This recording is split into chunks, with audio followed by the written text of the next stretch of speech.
Hello everyone and welcome to my channel dialectical girl. आज की इस वीडियो में हम बात करेंगे इक्विटी के एक बहुत ही इंपॉर्टेंट टॉपिक के बारे में, origin and development of equity.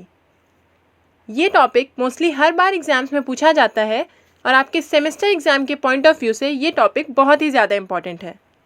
तो आज की इस वीडियो में हम पढ़ेंगे इक्विटी की डेफिनीशन और इक्विटी का ओरिजिन कैसे हुआ एंड फर्दर उसका डेवलपमेंट कैसे हुआ। मैंने और भी कई सारे टॉपिक्स पर वीडियोस बनाई हुई हैं, तो अगर आपने मेरी बाकी वीडियोस नहीं देखी हैं तो उसके लिए आप मेरा चैनल विजिट कर सकते हैं या मेरी प्लेलिस्ट में जाकर वो वीडियोस देख सकते हैं। और अगर आपको मेरी वीडियोस पसंद आती हैं तो do like my videos, share my videos with your friends और मुझे कमेंट करके ज़रूर बताइएगा and do subscribe to my channel. तो चलिए बिना किसी देरी के वीडियो को स्टार्ट करते हैं।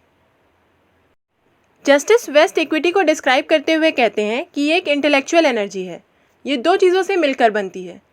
इसका पहला पोर्शन तो डिराइव होता है कॉमन लॉ से और जो इसका दूसरा पोर्शन है वो सोसाइटी की ग्रोइंग नीड्स के अकॉर्डिंग होता है। यानी कि जैसे जैसे सोसाइटी में चेंजेस होते जाते हैं, सोसाइटी की जो नीड्स हैं वो ग्रो करती हैं, वैसे ही इक्विटी अपने आप को डेवलप करती जाती है।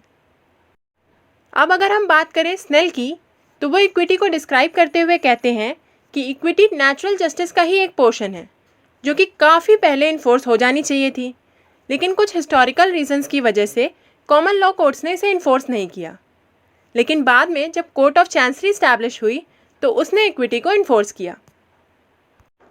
और अब अगर हम बात करें मेटलैंड की, तो उनका ये कहना है कि जो कॉमन लॉ है और इक्विटी है, ये दोनों एक अपोजिट सिस्टम नहीं है, मतलब कि ये दोनों एक दूसरे के राइवल नहीं हैं। लेकिन हमें ऐसा सोचना चाहिए कि इक्विटी जो है वो कॉमन लॉ को सप्लीमेंट करती है। हमारे जितने भी कोड्स हैं या हमारे जितने भी एक्ट्स हैं, उनमें इक्विटी एक सप्लीमेंट्री वर्क करती है। और जब भी हमें किसी भी क्वेश्चन ऑफ लॉ पे हमें कुछ डिसाइड करना होता है, तो जो हाई कोर्ट ऑफ जस्टिस है वो कोड के जो हमारा कोड है या जो एक्ट है उसके अलॉन्ग इक्विटी को लेकर भी चलती है अपने डिसीजन पर आने के लिए। तो अब हम बात करते हैं origin and development of equity के बारे में। तो इक्विटी का ओरिजिन इंग्लैंड में हुआ। History of equity in England. Professor Hanbury history of equity in England को 3 पीरियड्स में डिवाइड करते हैं। पहला द मिडीवियल पीरियड, दूसरा द पीरियड ऑफ ट्रांसफॉर्मेशन, तीसरा द मॉडर्न पीरियड।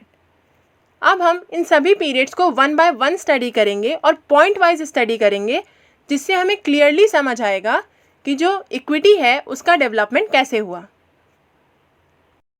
तो सबसे पहले हम बात करते हैं मिडीवियल पीरियड के बारे में।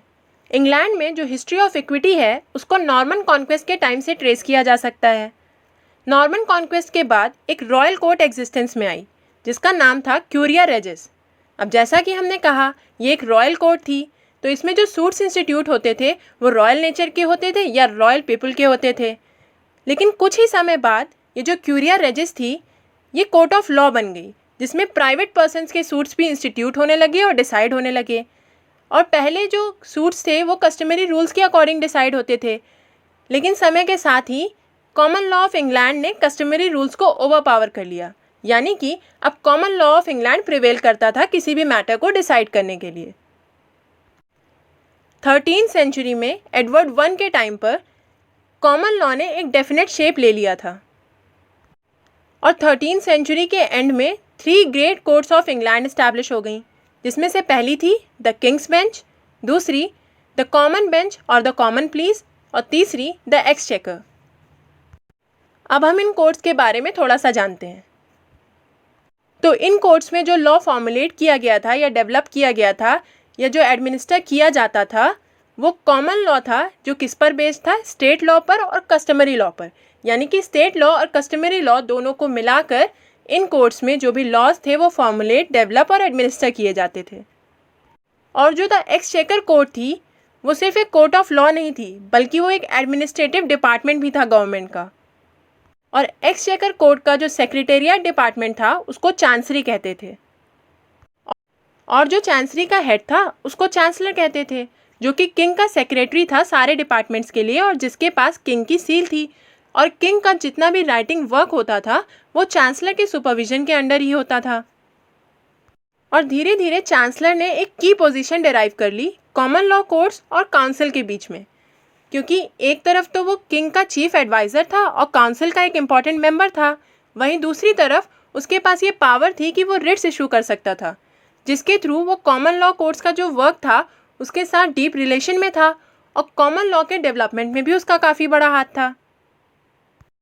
अब मिडीवियल पीरियड में ही बात करते हैं कॉमन लॉ की कुछ डेफिशिएंसीज़ के बारे में, क्योंकि अगर कॉमन लॉ में कुछ डेफिशिएंसीज़ नहीं होती तो इक्विटी के डेवलपमेंट की नीड ही नहीं अराइज होती।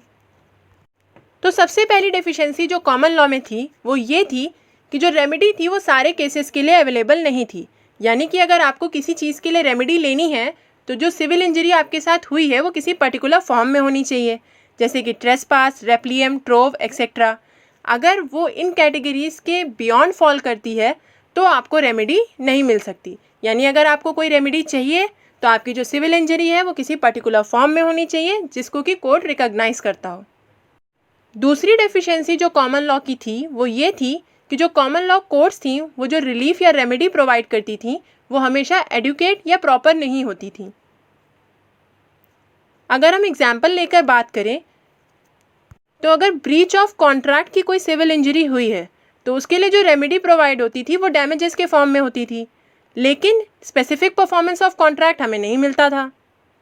बाकी रिलीफ जो कि इंजंक्शन के फॉर्म में या अपॉइंटमेंट ऑफ रिसीवर के फॉर्म में होती थी वो भी कॉमन लॉ कोर्ट्स के जुरिसडिक्शन के बाहर थी, हमें ये रिलीफ्स भी प्रोवाइड नहीं होती थी। और लास्ट डेफिशिएंसी जो कॉमन लॉ की थी वो ये थी कि जो कॉमन लॉ कोर्ट थी उसका जो प्रोसीजर था वो काफ़ी डिफेक्टिव, अनसेटिस्फैक्ट्री और काफ़ी फॉर्मल था। 1285 में पार्लियामेंट ऑफ इंग्लैंड ने जो कॉमन लॉ की डेफिशिएंसीज थी उनको द स्टैट्यूट ऑफ वेस्टमिनिस्टर के थ्रू रिमूव करने का एक अटेम्प्ट किया। इसको कॉमनली कॉन्सिमिली कासू भी कहते थे। ये जो स्टैट्यूट था इसने चांसलर को एम्पावर किया कि वो नई रिट्स इन्वेंट कर सकता है सर्टेन केसेस के लिए, लेकिन चांसलर को पहले किंग एंड काउंसिल की कंसेंट लेनी होगी कोई भी नई रिट इशू करने के लिए। लेकिन फिर वही बात, ये स्टैट्यूट की सिर्फ लिमिटेड पावर्स थी जो कि सिर्फ रिट्स तक कन्फाइंड थी, तो इससे जो कॉमन लॉ की डेफिशिएंसीज थी वो रिमूव नहीं हो पाई और इसके बजाय जो नंबर ऑफ पेटिशंस थी किंग को उनमें एनहांसमेंट हो गया, यानी कि वो बहुत ज़्यादा बढ़ गई। और इन पेटिशंस में जो मोस्टली केसेस थे वो उन रॉन्ग से रिलेटेड थे जिनके लिए कोई रेमेडी अवेलेबल नहीं थी, यानी कि उन सिविल इंजरीज से रिलेटेड थे जिनके लिए कॉमन लॉ कोर्ट्स के पास कोई भी रेमेडी अवेलेबल नहीं थी। और जैसे जैसे ये पेटिशंस बढ़ती गई किंग इनको डेलीगेट करते गए, कभी काउंसिल को तो कभी चांसलर को, और कुछ ही समय में दो टाइप्स का जुरिसडिक्शन फॉर्म हो गया। पहला appellate jurisdiction of the House of Lords और दूसरा equitable jurisdiction of the Lord Chancellor. Common law courts की हार्शनेस और नैरोनेस और लोअर कोर्ट्स की वीकनेस, पार्शियलिटी और करप्शन ने टू टाइप्स ऑफ जुरिसडिक्शन को फॉर्म किया, जिसमें से पहले ने तो स्टार चैम्बर का फॉर्म ले लिया and the other led to the jurisdiction of the chancellor. 15th century में क्रिएशन ऑफ ट्रस्ट काफ़ी पॉपुलर रहा। जो चांसलर था वो बस उन्हीं केसेस में इन्वॉल्व होता था या इंटरफेयर करता था जिसके लिए कोई एडुकेट रेमेडी अवेलेबल नहीं थी कॉमन लॉ में। अब आया सबसे important point, rules of equity and good conscience जो कि चांसलर के थ्रू एडमिनिस्टर किए जाते थे इक्विटी की फील्ड में, वो डेवलप किए गए। इक्विटेबल प्रिंसिपल्स डिस्कस किए गए और रिपोर्ट्स पब्लिश की गई इसी सेंचुरी में। और ये बात भी नोट करने वाली है कि 16th सेंचुरी में इक्विटी इतनी पॉपुलर थी कि जो बाकी कोर्ट्स थी चांसरी के अलावा वो भी ये डिमांड करने लगी कि उनको भी इक्विटेबल जुरिसडिक्शन दिया जाए। तो ये तो बात हो गई हिस्ट्री ऑफ इक्विटी या development of equity in medieval period, यानी कि मिडीवियल पीरियड में जो इक्विटी थी उसका डेवलपमेंट कैसे कैसे हुआ। और अब हम बात करेंगे द पीरियड ऑफ ट्रांसफॉर्मेशन के बारे में, यानी कि जो इक्विटी जो डेवलप हुई थी उसका ट्रांसफॉर्मेशन कैसे हुआ। The 17th century was the century of transformation of equity. Chancellor Ellesmere को बेकॉन ने सक्सीड किया था। बेकॉन अपने टाइम के मोस्ट लर्न मैन थे और उन्होंने कोर्ट के प्रोसीजर को सेटल डाउन कर दिया था अपने सक्सेसर्स के लिए। बेकॉन के बाद लॉर्ड नॉटिंघम चांसलर बने 1676 में। वो एक ग्रेट लीगल फैमिली के मेंबर थे। उनको फादर ऑफ मॉडर्न इक्विटी भी कहा जाता है क्योंकि उन्होंने रूल्स ऑफ इक्विटी को क्लासीफाई किया और इक्विटी के ब्रॉड प्रिंसिपल्स लेट डाउन किए जो कि उनके सक्सेसर्स के थ्रू डेवलप किए जा सकें। उन्होंने इक्विटी, जो कि एक मैटर ऑफ चांस था, उसको मैटर ऑफ प्रिंसिपल्स में डेवलप किया। फॉर एग्जाम्पल, उन्होंने डॉक्ट्रिन ऑफ क्लॉग्स इंट्रोड्यूस करी on the equity of redemption. इसके बाद जो सिस्टमाइजेशन ऑफ इक्विटी का वर्क था वो इनके सक्सेसर्स के थ्रू किया गया। लॉर्ड हार्डविक और लॉर्ड एल्डन ने सिस्टमाइजेशन ऑफ इक्विटी के ऊपर काफ़ी ज़्यादा वर्क किया। उन्होंने नियरली इक्विटी के सारे रूल्स को एग्जामिन किया और फॉर्मुलेट किया। जो इक्विटी के रूल्स थे उनको सिर्फ एक कलेक्शन ऑफ रूल्स नहीं रहने दिया, बल्कि उन्हें एक वेल डेवलप्ड, ट्रू और डेफिनेट शेप दे दिया जूरिस्प्रूडेंस का। 1854 में कॉमन लॉ प्रोसीजर एक्ट पास किया गया, जिसके थ्रू कॉमन लॉ कोर्ट्स को भी इनेबल कर दिया गया कि अब वो कुछ केसेस में इक्विटेबल रिलीफ ग्रांट कर सकते थे। और similarly the chancery amendment act, जो कि 1858 में पास हुआ, उसने कोर्ट ऑफ चांसरी को एम्पावर कर दिया कि अब वो डैमेजेस अवॉर्ड कर सकते थे इन एडिशन टू और इन ल्यू ऑफ इंजंक्शन, यानी कि जो रेमेडी थी इंजंक्शन वाली, अब वो कोर्ट ऑफ चांसरी के पास थी और वो इस केसेस में डैमेजेस अवॉर्ड कर सकते थे। लेकिन ये जो double system of administration of justice चल रहा था, यानी कि common law courts and court of chancery, इसको हटाने के लिए एक एक्ट पास किया गया, the judicature acts of 1873 and 1875। और इस एक्ट से क्या हुआ?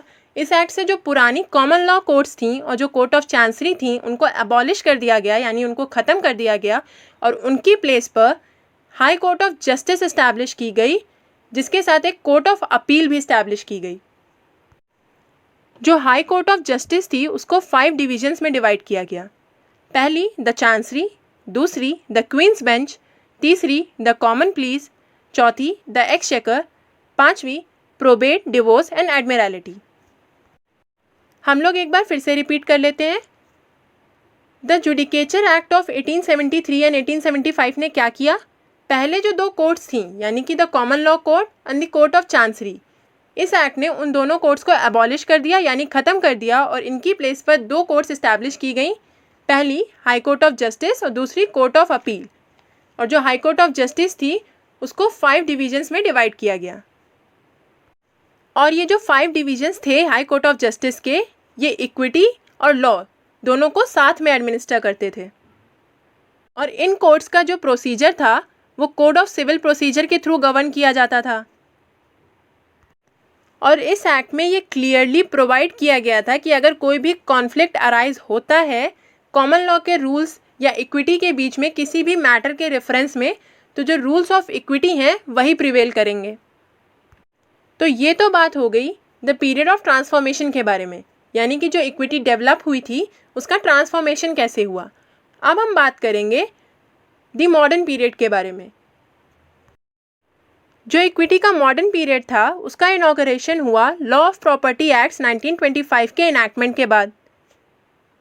ये जो एक्ट था ये ग्रुप ऑफ एक्ट से मिलकर बना था, जिसमें law of property act 1925, administration of estates act 1925, land charges act 1925, land registration act 1925 and universities and college estates act 1925।